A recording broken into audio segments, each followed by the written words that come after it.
All right. Today is Tuesday, June 27th. This is a recap for the stock market activities today. Folks, I got a good one for you tonight. Let's begin with this. We track the events from the beginning and overnight. We got China's premier who came out with a big speech and he said, look, the Chinese economy will do just fine. And this 5% target that we gave you guys, we're going to stick to that. Otherwise, the big boss might give me the Hu Jintao treatment.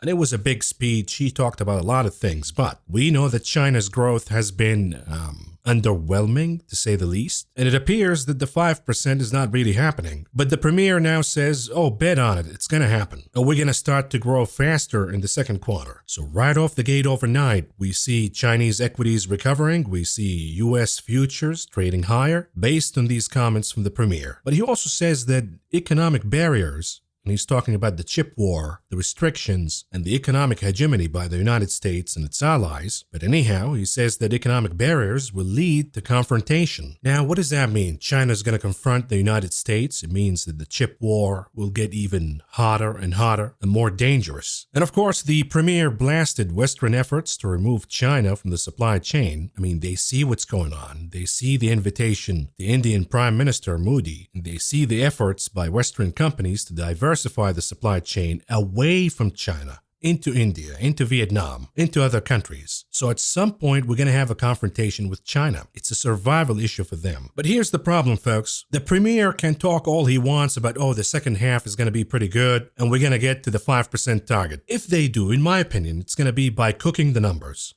It's not going to be legitimate growth in China because he says no stimulus right now. He did not give any clues for new stimulus. And the Chinese economy desperately needs stimulus. Most importantly, it's not just the stimulus alone. It's somehow convincing the consumer to change behavior. The Chinese government gave stimulus before, but the Chinese consumer did not respond. When you lock folks up for 2 years, 3 years, behaviors are going to change. When you have insane high unemployment among the youth in China, behavior will change. When you have rapid deceleration in the growth of population in China, the consumer behavior will change. And I think it is inevitable now, whether the premier likes it or not, that China will be in economic stagnation. Think about a lost decade for China. And most importantly, if China goes into a lost decade or a period of economic stagnation, what do you think will happen to the global economy? You have European economies pretty much dependent, all of these luxury goods dependent on Chinese consumption. We have here in the US the largest industrial companies in the world, and the biggest consumer for these companies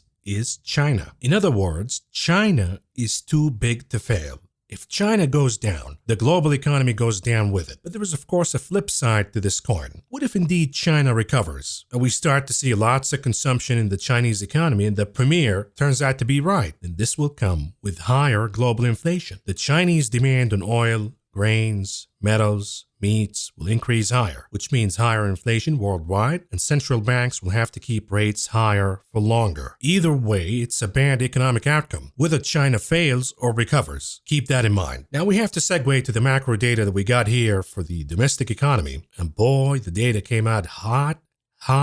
You got consumer confidence shooting up higher, 17-month high. And the headline says, on waning inflation and fewer recession worries. And again, it's not anything crazy that the consumer is going euphoric again. We're certainly seeing that the propaganda in the media of calling it a bull market and soft landing and no recession is kind of working out. Now the consumer says, okay, there is no recession and inflation is going higher. This is what I hear on TV. This is what Joe Biden says every day. This is what Jay Powell says every day. I guess no recession. I guess inflation is over. I better start spending now, which is, by the way, will revive inflation significantly higher. Inflation doesn't just disappear out of the blue. It doesn't quit cold turkey all of a sudden. Inflation is now embedded in the psychology of the economy for over 2 years. Any rebound in economic data will be accompanied by a rebound in inflation. Look, for example, at durable goods. Today we got the data, again positive. We start to see more demand on durable goods now. But of course, the epicenter of the mania, today at least, according to the macroeconomics data that we got, is in the housing market, which a lot of folks last year, the stock market pumpers, of course, kept crying, oh my God, Powell is doing so much. The lags.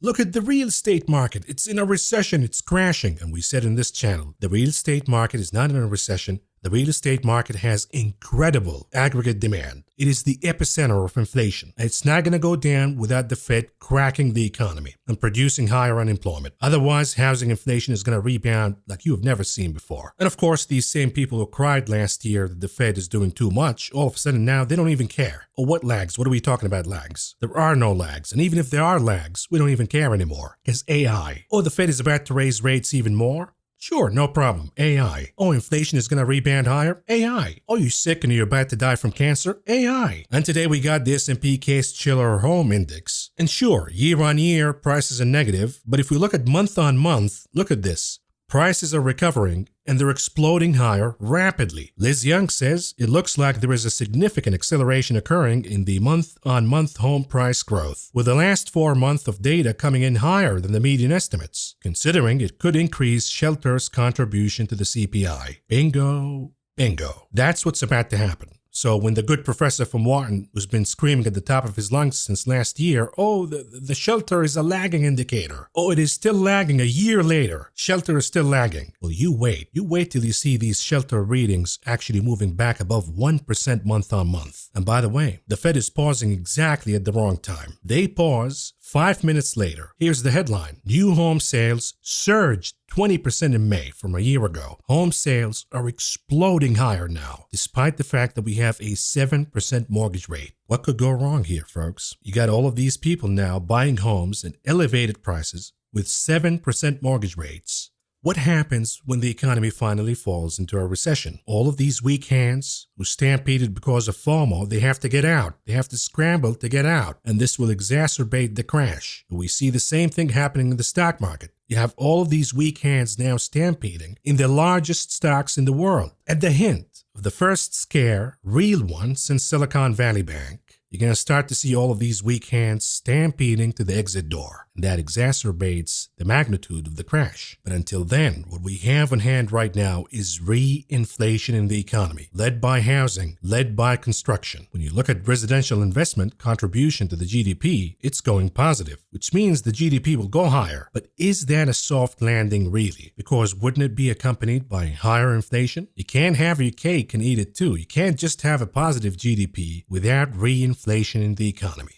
And we know why these sectors of the economy remained hot, while other sectors, such as manufacturing, got icy. Sectors such as housing remained hot due to the supply and demand dynamics. It is by design that we allow investors, be it foreign investors or institutional investors, to scoop up single-family homes across the country and make housing so expensive and unaffordable because this is the only way to keep the population obedient.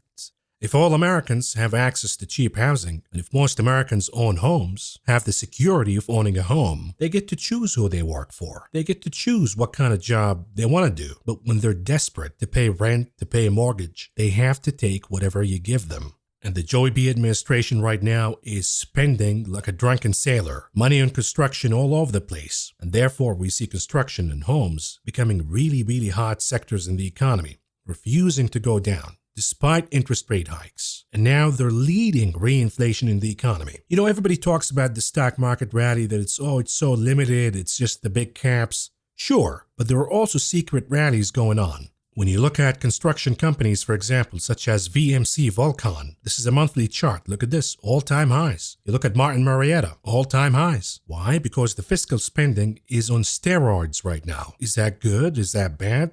Do we need infrastructure? Sure. But it will certainly make the Fed's fight against inflation really, really challenging. You look at home builder stocks, to the moon, all-time highs. And when some of you say, hey, Maverick, you upset that you missed out the AI rally. Not really. That's a bubble. That's a stupid bubble based on nothing. And you're going to catch it on the way down.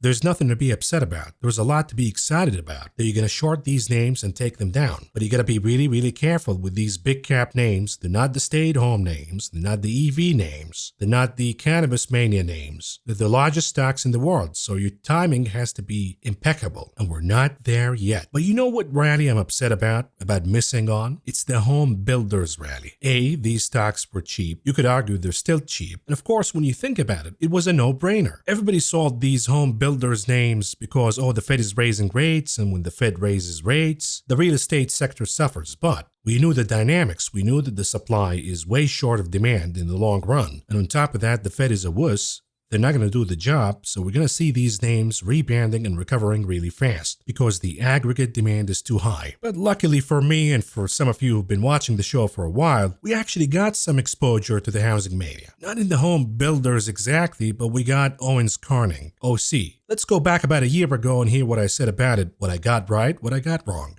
and then come back. Here's another comment that says, I work at Owens Corning. Goodbye, no supply chain problem there. Had the best quarter ever. I work in insulation, the board kind. Look, it is a great company. So your job security, even if we have a recession, your job security is really high because you work at a great company with excellent financials. I mean, you look at these numbers. They're going to make over $9 billion in revenues this year alone. The profits, they're surging. Almost $1 billion in profits, net income last year. We'll look at the balance sheet. It's excellent. They have twice as many assets as they have liabilities. When we look at the cash flow, it is positive. It's moving higher. They produced over $1 billion in free cash flow last year. On top of that, the valuation for this company right now is really cheap. When we look at the price to earnings ratio, 8.5 right now. The price to sales, about 1 times. So you're paying exactly what the company produces in sales. And the price to cash flow is around 6.3 times. This stock is really cheap, and it is outperforming financially speaking. There is a reason why OC did not go down while the entirety of the stock market crashed, or home builder stocks absolutely got creamed. But OC continues to hold on because, as I've said before, the aggregate demand for these housing supplies is still here, meaning you also have a put on roofing, piping, carpenting, all of these housing supply stocks. Why? Here's the answer. The nation is short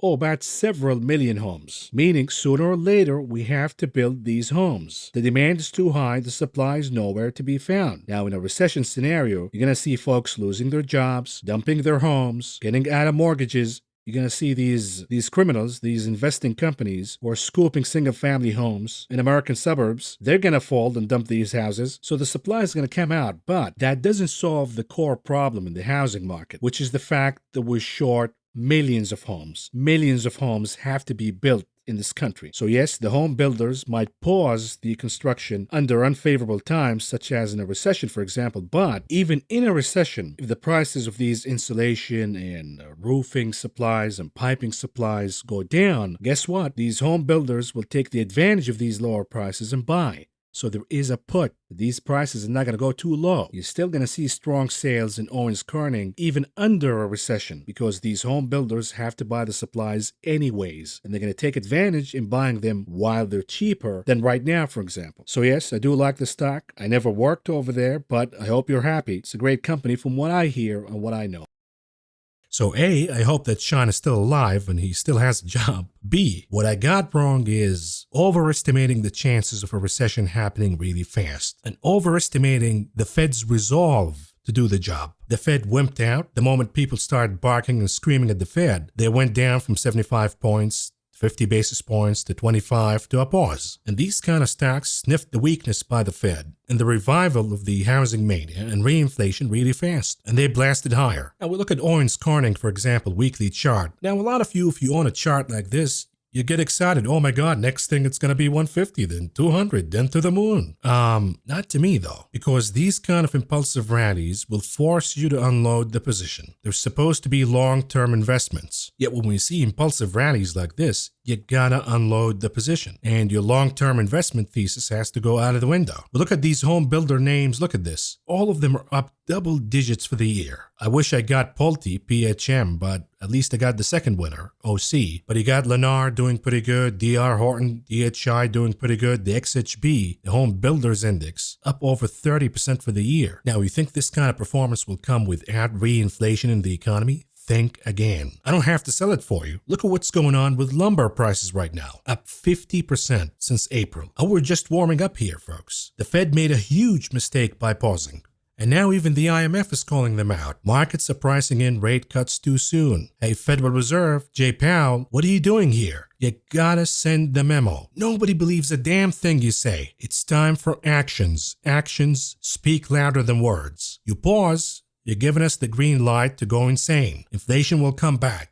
And then the terminal rate in the economy will go above 7%, guaranteeing a financial accident, when 5.5% would have been sufficient last year had the Fed done the job correctly. And it's not just the Fed. The ECB, Lagarde, now says that rates will go higher, will stay higher for longer. But the market remains sanguine about this. The billionaires, the pumpers, continue to sell. You got Ron Barron now says inflation will propel major stock gains in the coming decades, but everything will be twice as expensive. This is what we talk about when we say having your cake and eating it too. So inflation is going to stick with us for decades, but somehow that's going to be good for the economy because somehow the consumer is going to be able to beat inflation. Somehow corporations will pay higher wages. Really? I think this guy was an investor in the Weimar Republic, right? Because that worked out pretty good. This is the same Ron Barron, by the way, who got caught in a scam years ago. Of course, a lot of you are too young to even remember what happened last year, let alone 2003.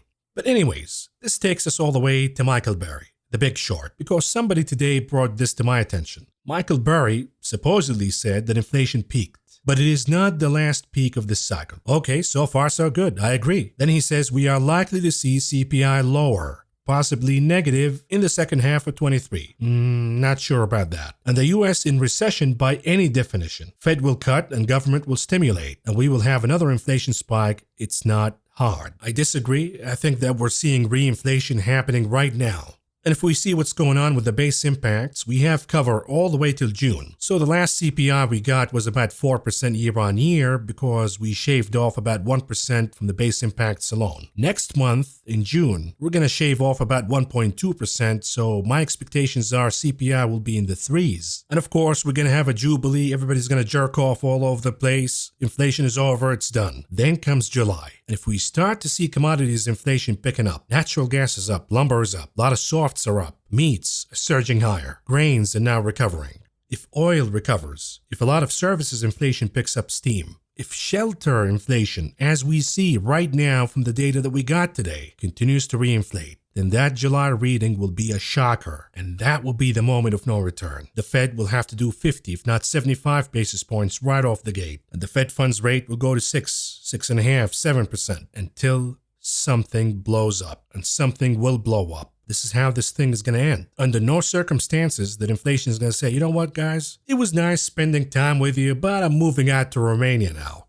I'll just leave you guys alone. And the economy recovers and everybody lives happily ever after. Doesn't happen that way. Economy reinflates, stock market reinflates along with inflation, and then the Fed will have to keep jacking rates higher and higher and higher. Something blows up, we have the systemic crash, and the recession begins. The data we got today indicate that there is no recession coming organically. The recession is the inevitable destination. The question is, how are we going to get there? I might have shared Michael Burry's view last year. I mean, you heard what I said last year in that replay, that the Fed will do the job, the recession will happen, and then the Fed cuts and re-stimulates and all of that. What we got in reality is a Fed that backed off prematurely, declared victory prematurely against inflation by downgrading the pace of interest rate hikes from 75 to 50 to 25, and now skipping and pausing. You have a Fed chairman who misguided the market by saying, we have a disinflation process in the economy, and we're going to have a soft landing in the market, and everybody believed it. So we see equities higher, we see home prices higher, we see reinflation happening in the economy. So we're not going to have that soft recession that we were anticipating last year. The recession we're about to have will be a hard recession because the Fed will have to keep raising rates until something breaks up. Big mistake by Jay Powell, but you gotta watch out because the man is about to come out tomorrow. He saw the data that we got today. Home prices moving higher again, which will move shelter CPI inflation higher. He sees the fact that we're becoming desensitized to higher interest rates. 7% mortgage rates? No problem. People are going to stampede and buy, which means that the terminal rate will have to be significantly higher. And the longer the Fed waits, the longer they kick the can down the road, the higher this rate will be. And the problem is we have trillions and trillions and trillions of dollars worth of debt that accumulated throughout the years. All of this debt will have to be refinanced at a higher rate.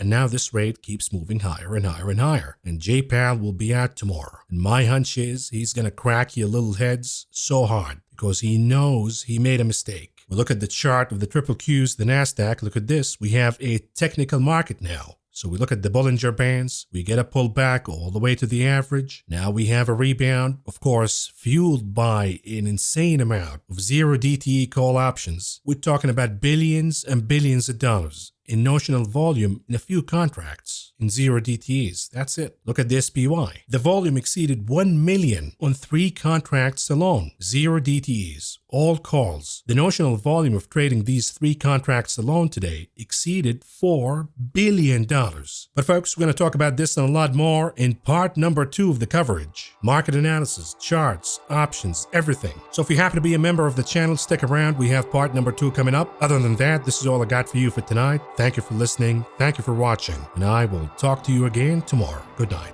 Jesse, the house has been sold. The new owners are expected at any moment. Where do you think you're going? Inside. Bought the place.